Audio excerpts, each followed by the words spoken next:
Italy যাওয়ার স্বপ্ন লিবিয়ার ক্যাম্পেই ধূলিসাৎ। ৫০ লাখ টাকা দিয়েও বাঁচানো গেল না মাদারীপুরের যুবক জহুরুলকে।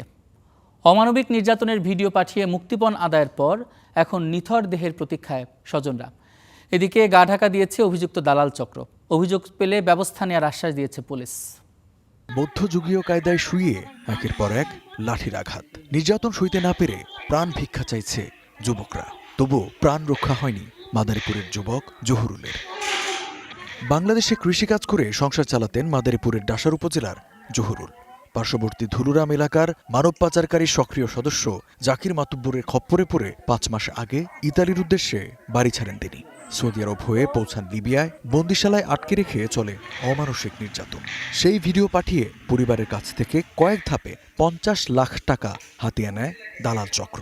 ভূমধ্যসাগর পাড়ি দিয়ে ইতালি নেয়ার কথা থাকলেও মুক্তিপণের জন্য আরও নির্যাতন করলে মৃত্যু হয় জহুরুলের।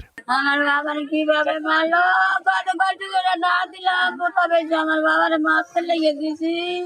আরে বাকি দেন আমরা জাকির ইটালি গেছে। ইটালি যাওয়ার পর ওই তারেকের লগে ও শেয়ারে এই মাফিয়া কাজ করে এবং এই তথ্য কইরা এই বিক্রান্ত কইরা আমার ছোট ভাইরে আর মেরে ফেলাইছে। মরদেহটি দেশে ফিরিয়ে আনতে সরকারি সহযোগিতা চেয়েছেন স্বজনরা। এদিকে ঘরে তালা ঝুলিয়ে পালিয়ে গেছে অভিযুক্ত দালাল জাকির মাতুব্বরের পরিবার। তারেকারে দুইজনে মিললা অত্যাচার নির্যাতন কইরা অনেক মারছে মনে করেন। আপনারা বিচার করেন, বিচার চাই। অবৈধ পথে ইতালি যাত্রা প্রবণতা বন্ধের আহ্বান জানিয়ে অতিরিক্ত পুলিশ সুপার জানান, অভিযোগ পেলে আইনগত ব্যবস্থা গ্রহণ করা হবে।